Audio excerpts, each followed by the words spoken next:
지금까지 발견된 은하 가운데 가장 멀리 있는 것으로 알려진 적색 편이 14의 초기 은하에서 무거운 원소인 산소가 확인됐습니다. 이는 빅뱅 이후 3억 년밖에 지나지 않은 시기의 초기 우주에서 이미 성숙한 은하가 존재했을 가능성을 제시하며 천문학계에 큰 반향을 일으키고 있습니다. 이탈리아와 네덜란드 연구팀은 과학저널 천문학과 천체물리학, 그리고 천체물리학 저널을 통해 이 같은 연구 결과를 3월 21일 발표했습니다. 이번 연구는 칠레 아타카마 사막에 위치한 대형 전파망원경 아타카마 대형 밀리미터 집합체를 통해 관측한 적색 편이 14의 초기 은하 데이터를 분석해 이루어졌습니다. 연구진은 스펙트럼 분석을 통해 이 은하에 산소가 존재함을 확인했습니다. 이 은하는 134억 광년 떨어져 있으며 지난해 제임스 웹 우주망원경에 의해 발견됐습니다. 이는 우주 나이의 약 2% 시점, 즉 빅뱅 이후 약 3억 년이 지난 시기의 모습으로 현재까지 관측된 은하 중 지구에서 가장 멀리 있는 은하입니다.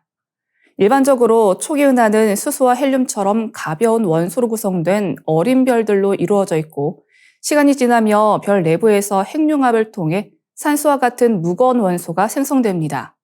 그러나 적색편이 14의 초기 은하에서는 예상보다 10배 많은 산소가 검출돼 학계의 기존 이론에 도전장을 내밀고 있습니다.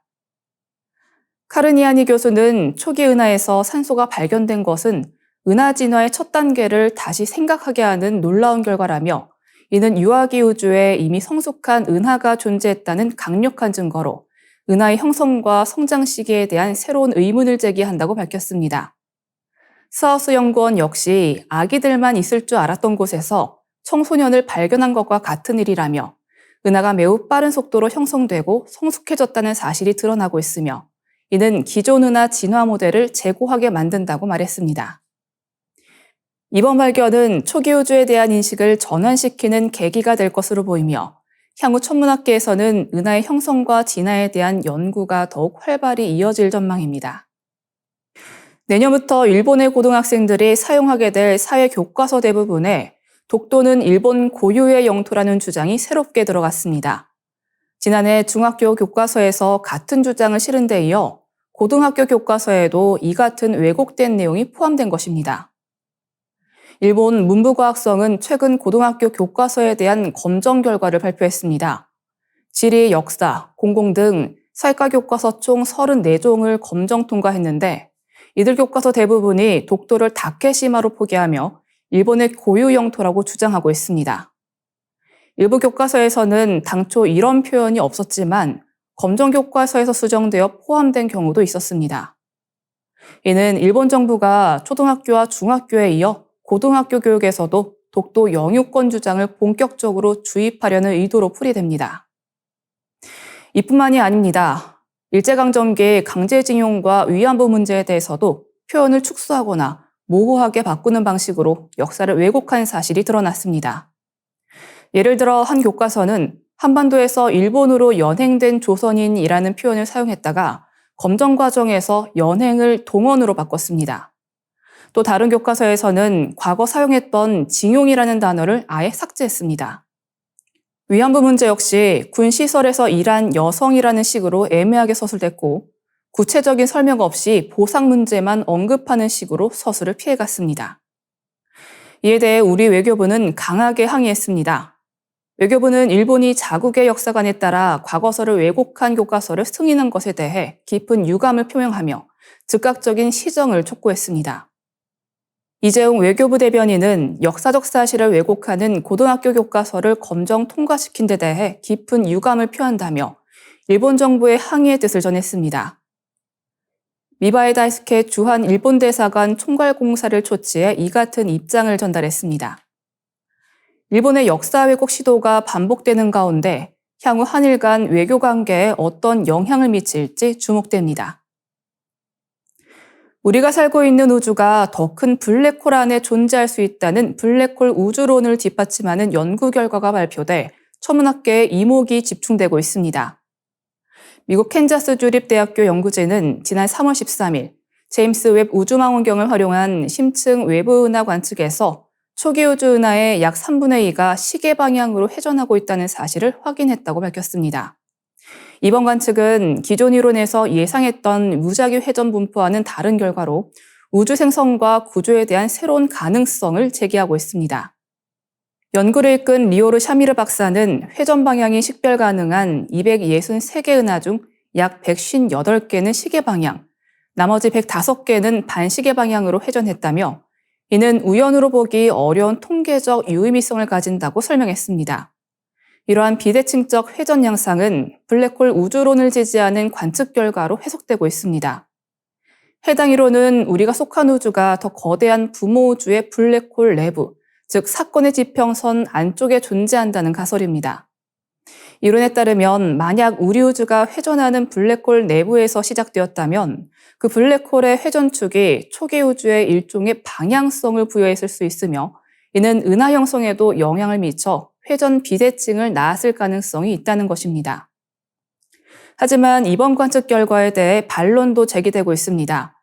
일부 전문가들은 지구 자체의 회전과 도플러 효과로 인해 특정 방향의 은하가 더 밝게 보이는 착시 현상이 나타날 수 있다고 지적했습니다.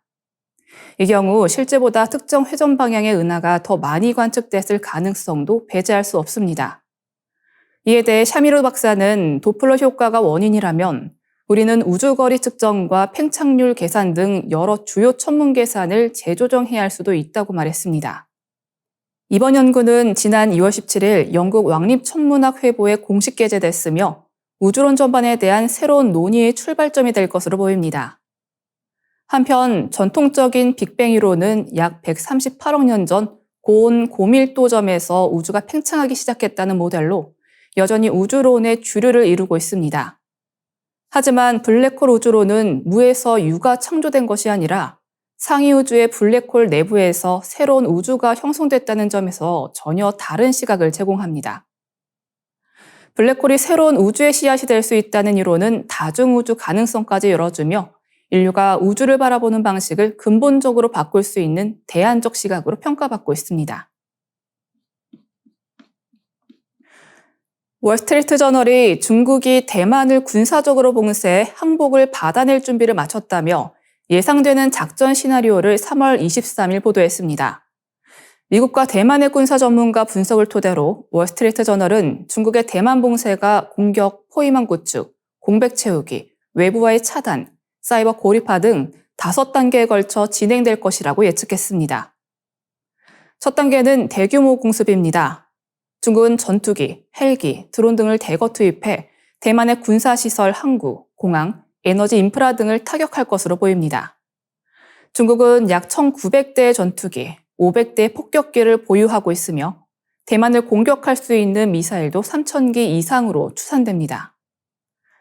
이어 중국 군함들이 대만 주변을 선회하며 포위망을 형성합니다. 항공모함전단은 제-25 함재기를 탑재하고 대만 남동쪽 해역에 배치되어 미군 개입 가능성에 대비합니다.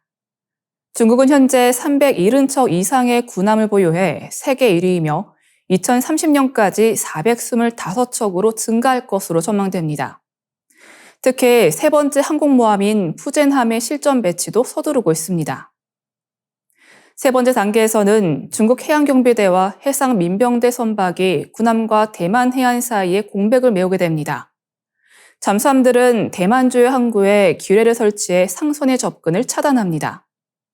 법집행 선박들은 해상에서 검문 검색을 통해 에너지와 식량 공급을 차단하며 대만에 입항하는 해운사를 중국 항구 출입 금지로 압박할 것으로 보입니다.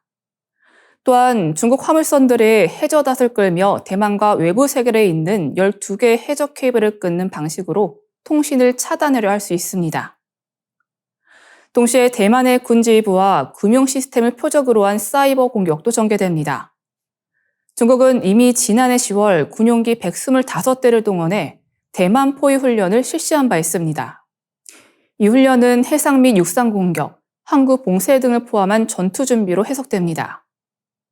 대만은 석유, 석탄, 천연가스의 96%, 식량의 70%를 수입에 의존하고 있어 봉쇄에 극히 취약한 상태입니다. 월스트리트 저널은 대만 침공은 전투 경험이 없는 중국군에게는 큰 도전이라며 봉쇄는 시진핑 주석이 택할 수 있는 가장 강력한 군사 옵션 중 하나라고 분석했습니다. 또한 중국의 봉쇄는 대만의 군사적 대응과 미국의 방어 개입 여부를 시험하게 되며 유럽 국가들의 대중 제재를 유도하는 전 세계적 위기를 초래할 수 있다고 전망했습니다.